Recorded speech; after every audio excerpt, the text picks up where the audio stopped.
Welcome to Joy Kids Online Service. Yeay! Welcome buat semua yang baru pertama kali nonton ataupun yang selalu rajin nonton maupun di Jakarta, Surabaya, Palangkaraya ataupun di kota-kota lain. We are so happy to meet all of you. Nah, sebelum kita mulai nyanyi bareng, main games dan juga mendengarkan firman Tuhan, kita yel-yel dulu yuk biar makin semangat lagi. Yuk. Joy, yes, yes, yes, I'm awesome. Sekali lagi ya, Joy, yes, yes, yes, I'm awesome. Yeay. Halo semuanya. Semuanya yang diberkati Tuhan boleh lambaikan tangan, teriakan wuhuu. Teriakan wuhuu. Saya undang semuanya untuk bangkit berdiri, kita memuji Tuhan. Mari semuanya bertepuk tangan.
Mari kita tundukkan kepala, kita mau mengangkat tangan, kita mau menyembah Tuhan lebih lagi.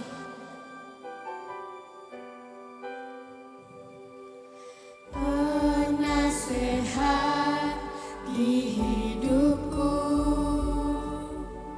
penghibur bagi jiwaku,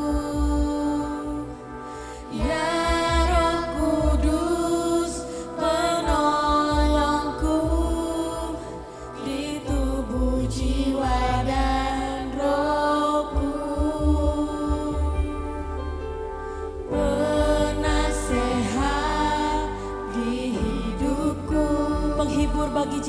kami, penghibur bagi jiwaku.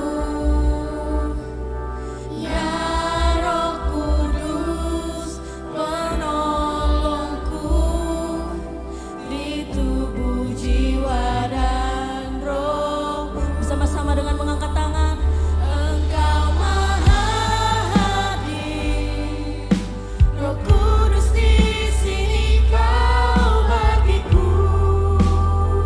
Pimpin hidup kami, pimpin hidupku dan jalanku. Kuasa-Mu hidupkan jiwaku. Engkau Maha Hadir, Roh Kudus di sini Kau bagiku. Naungi hidup kami Tuhan, naungi hidupku dan jalanku. Kuasa-Mu terjadi bagiku. Kasih tepuk tangan buat Tuhan. Thank you Jesus. Penasehat di hidupku, penghibur bagi jiwaku. Ya Roh Kudus, penolongku di tubuh, jiwa, dan rohku. Bersama-sama katakan, Engkau Maha Hadir, Roh Kudus di sini Kau bagiku. Kau yang pimpin hidup kami Tuhan, pimpin hidupku dan jalanku. Kuasa-Mu hidupkan jiwaku. Engkau Maha Hadir, Roh Kudus di sini Kau bagiku. Naungi hidup kami Tuhan, naungi hidupku dan jalanku. Kuasa-Mu terjadi bagiku. Mari bersama-sama Joy, kita mau menyembah Tuhan lebih lagi. Bersama-sama kita mau mengangkat tangan, kita mau memuji Tuhan. Katakan thank you Jesus, katakan thank you Jesus. Thank you Jesus. Oh, kami berterima kasih.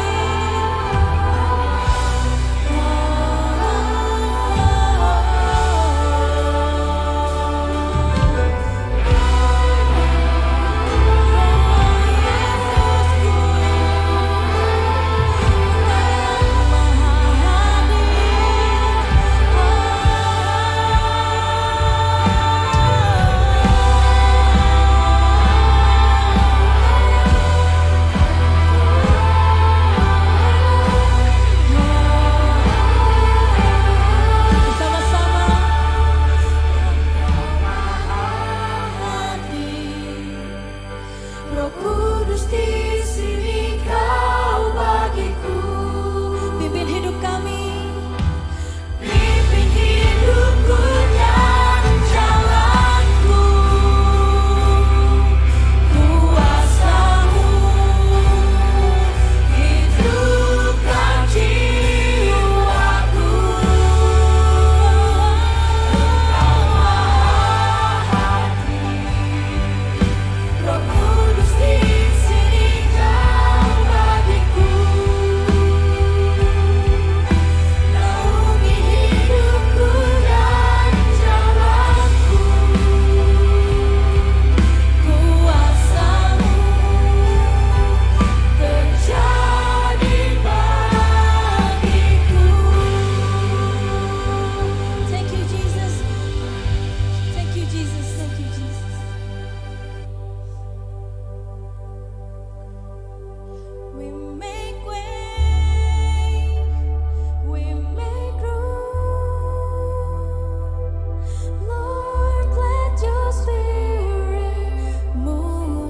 your way, have your way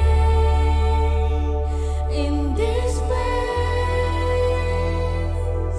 Lord, we have come for you. Bersama-sama dengan mengangkat tangan, we make way, we make room. Lord, let your spirit move. Have your way in this place. Lord, we have come for you. We make way, we make room. Lord, let your spirit move. Have your way in this place. Lord, we have come for you. Katakan Holy Spirit. Holy Spirit, you are welcome. Come and move upon this place. We desire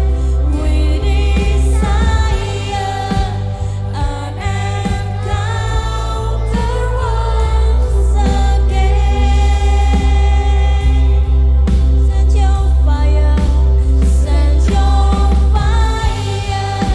release your power, so we'll never be the same. We desire an encounter once again. Holy Spirit, you are welcome. Come and move upon this place. We desire an encounter once again. Send your fire, release your power, so we'll never be the same. We desire an encounter once again. Katakan Holy Spirit. Holy Spirit, Holy Spirit, panggil Holy Spirit, Holy Spirit, Holy Spirit. Kasih tepuk tangan yang paling meriah buat Tuhan kita. Thank you Jesus, kami siap Tuhan untuk mendengarkan firman-Mu lebih lagi Tuhan. Di dalam nama Tuhan Yesus, semua yang siap bersama-sama katakan amin.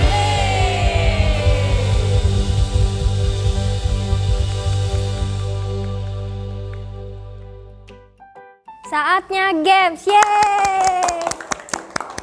Games kita kali ini adalah lari tapi tidak menggunakan kaki. Jadi siapa duluan dialah pemenangnya. Siap semua? Siap. 1, 2, 3. Ayo, ayo, ayo, ayo, ayo, ayo, ayo, ayo. Yeay! Jadi pemenangnya adalah Yeski. Yeay! Kalian juga bisa coba di rumah ya. Happy holiday. Yes, happy holiday buat semuanya. Pasti sudah lagi holiday ya. Entah kita yang di Surabaya, di Jakarta, Malangka, ataupun di kota-kota lain. Entah kita yang di rumah kita masing-masing, atau mungkin buat kita yang lagi jalan-jalan di luar negeri, luar kota, mungkin luar pulau, pulang kampung kayak dimanapun kita berada. Kita tetap bisa stay in touch sama-sama ya. Kita tetap bisa nonton Joy, yaitu di YouTube, di channel YouTube Joy Kids. Nah, mungkin buat kita juga yang nonton di TV juga happy holiday buat semuanya.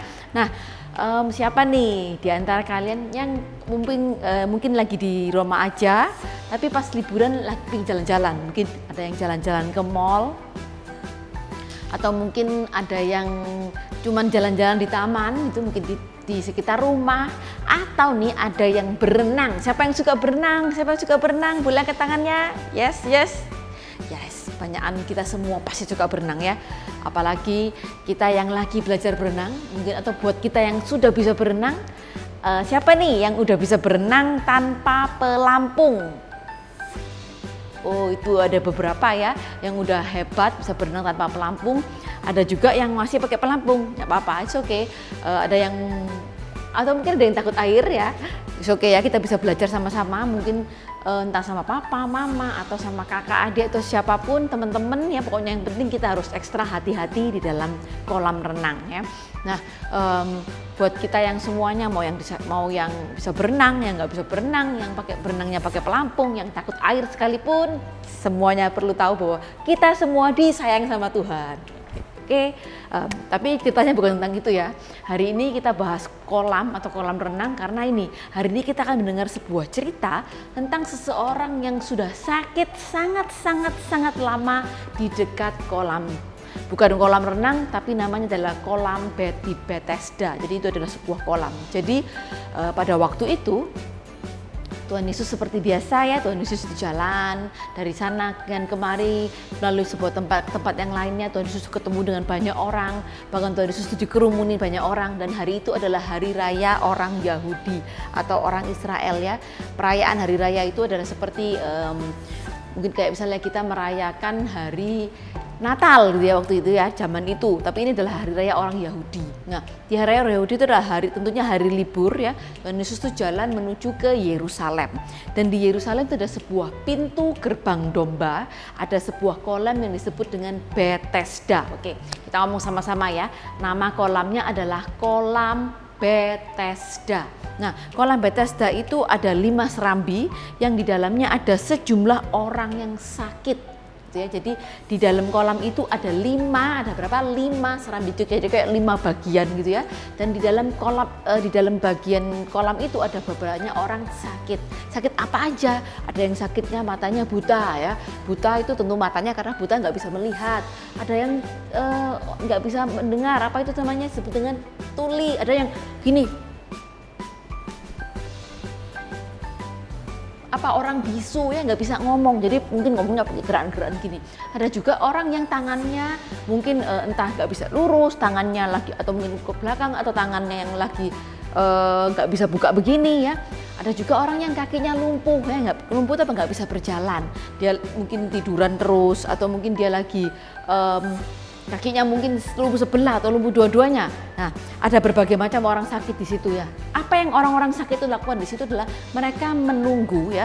Jadi pada waktu itu ada sebuah kayak cerita ketika air di dalam kolam itu digoncangkan oleh malaikat, orang pertama yang melompat pasti sembuh apapun sakitnya gitu ya.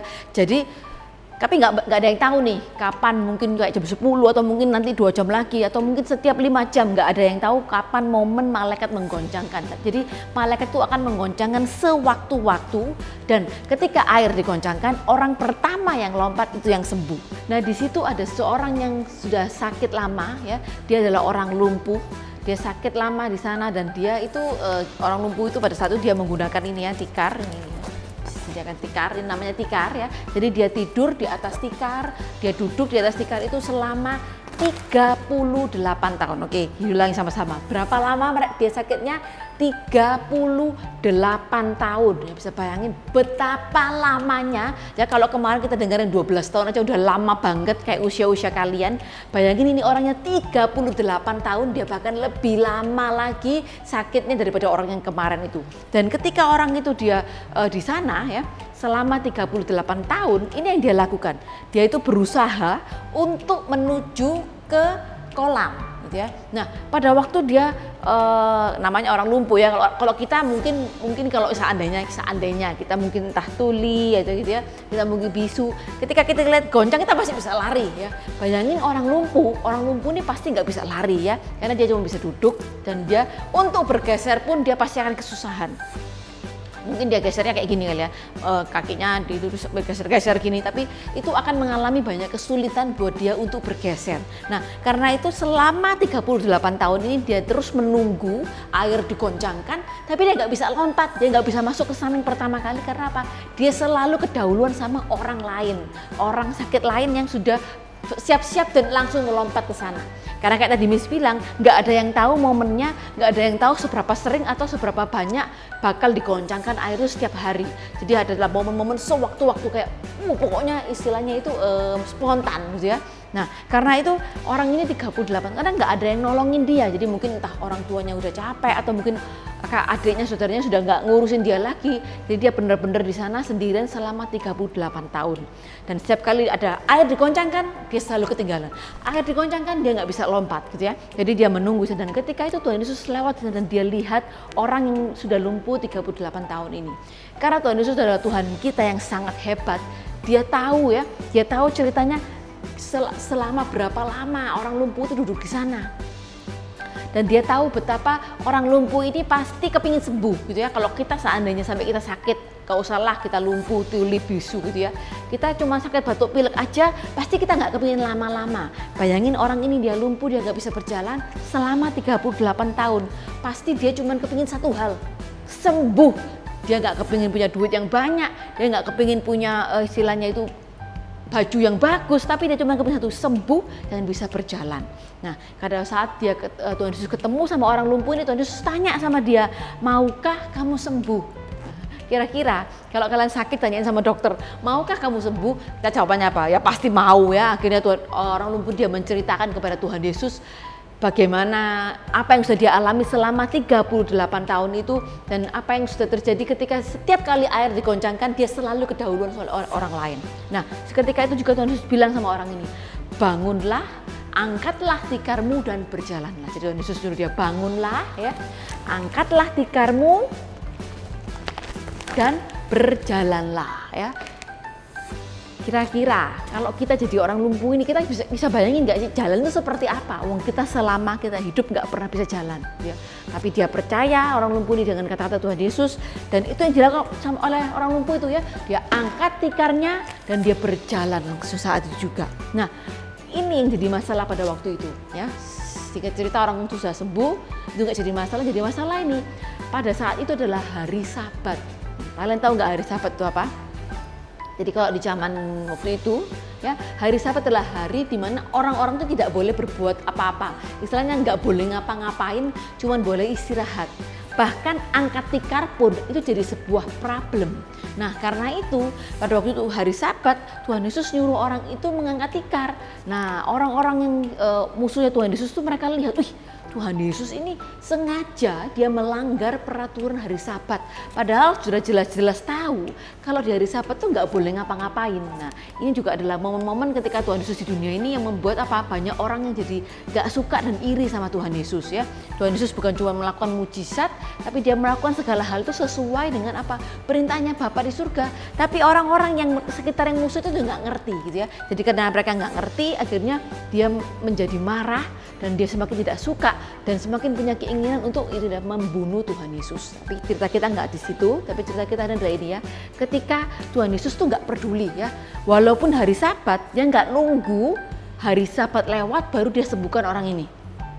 Waktu Tuhan Yesus ke Yerusalem bisa aja, oh nggak apa-apa, besok aja ya kamu tak sembuhkan. Tapi enggak, Tuhan Yesus langsung menyembuhkan pling orang itu di saat itu dan di momen itu juga. Nggak pakai nunggu lagi, nggak pakai nunggu lama. Jadi Tuhan Yesus bisa melakukan mujizat itu kapanpun ketika Tuhan Yesus mau. Nggak nunggu nanti 10 tahun lagi. Nunggu pun itu juga waktunya Tuhan. Jadi Tuhan Yesus tuh bisa melakukan apapun di saat yang Tuhan Yesus mau. Bayangin kalau seandainya kita ini yang mungkin mengalami sesuatu yang entah mungkin sakit lama, atau mungkin kita lagi berdoa untuk sesuatu hal yang sudah lama banget. Tunggu momennya Tuhan ya. Wait for the right moment. Tuhan tuh pasti akan mengabulkan apa kalau sesuai dengan kehendaknya. Misalnya ya, Tuhan Yesus itu bisa juga nyuruh orang ini ya, nanti ya kalau air digoncangkan aku akan nyuruh ini murid-muridku ya, Simon Petrus, Andreas, Yohanes, Yakobus tuh angkat kamu, lompatin kamu ke sana gitu ya. Ini juga bisa dong ya kan, itu juga adalah sesuatu hal yang bisa Tuhan Yesus lakukan. Atau mungkin ya itu tadi kayak Miss bilang, Tuhan Yesus nunggu nih ya, setelah hari Sabat lewat baru Tuhan Yesus nyuruh orang ini menyembuhkan orang ini gitu ya, angkat tikarmu, tapi enggak ya, pada saat itu Tuhan Yesus langsung menyuruh dia untuk angkatlah tikarmu dan berjalanlah. Dan saat itu juga orang lumpuh itu bisa berjalan gitu ya. Nah, hari ini siapa yang misalnya tanya ya, di hari libur ini mungkin kita jalan-jalan ya, jalan-jalan sama oma, opa, mungkin kakek, nenek, om, tante, atau mungkin our parents ya, mami, daddy, siapapun yang mengajak kita jalan-jalan.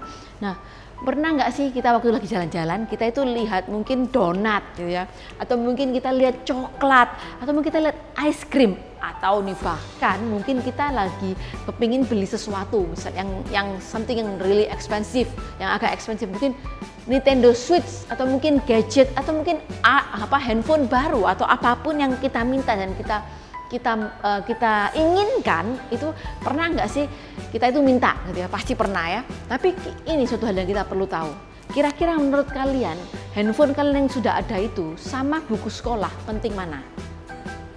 Your phone ya, yang kalian minta, bukan yang lama ya, yang kalian minta yang baru, gadget kalian baru nih, sama school books, itu which one is more important? Atau mungkin ini itu kalian minta Nintendo Switch gitu ya, mungkin your Nintendo Switch yang mau kalian minta ini sama school uniform ya, seragam sekolah, which one is more important? Atau ice cream atau donat itu sama mungkin makanan sehat ya, mungkin nasi sama ayam atau apapun sesuatu yang sederhana, tapi yang mungkin buat kita itu aduh makan ini lagi gitu ya, which one is more important buat body kita?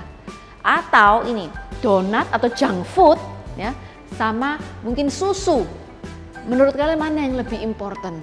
Tentunya kita bisa tahu ya, school books, uniform, makanan sehat kayak mungkin nasi sama ayam, bukan yang junk food ya, atau mungkin susu atau mungkin jus wortel atau apapun itu, tentunya kita tahu itu yang lebih penting buat kita, buat tubuh kita ya. Kalau orang tua kita mungkin kadang nggak mengizinkan kita untuk beli sesuatu, handphone baru atau mungkin gadget, mainan-mainan yang nggak penting ya, atau mungkin juga kita tidak dikasih izin makan donat, makan ice cream, coklat, itu karena mereka tahu apa yang kita perlukan, bukan apa yang kita inginkan.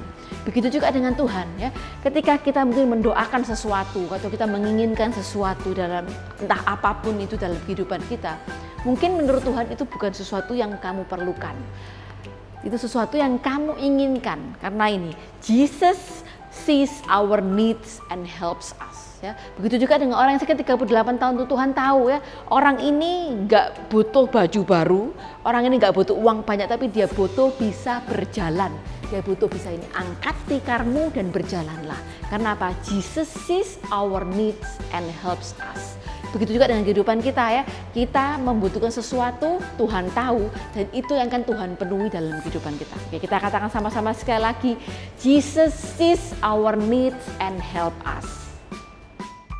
Kebenaran kita hari ini adalah Jesus sees our needs and help us. Ayat penonton, Yohanes 5 ayat 1 sampai 18. Ayat hafalan, Filipi 4 ayat 19. Allah yang saya sembah yang melimpah dengan kekayaan dalam Kristus Yesus akan memenuhi segala keperluanmu. Or Philippians 4 verse 19. And the same God who takes care of me will supply all your needs from his glorious riches, which have been given to us in Christ Jesus. Mari kita berdoa. Tuhan, terima kasih buat Joy Kids hari ini. Kami mengerti bahwa Tuhan Yesus mengerti apa yang kami perlukan dan selalu bisa menolong kami dimanapun dan kapanpun. Tuhan berkati juga orang tua kami dan sekolah kami. Dalam nama Tuhan Yesus, haleluya, amin. Nah, Joy Kids kita hari ini sudah selesai. Jangan lupa like, subscribe, dan give positive comment. God bless you.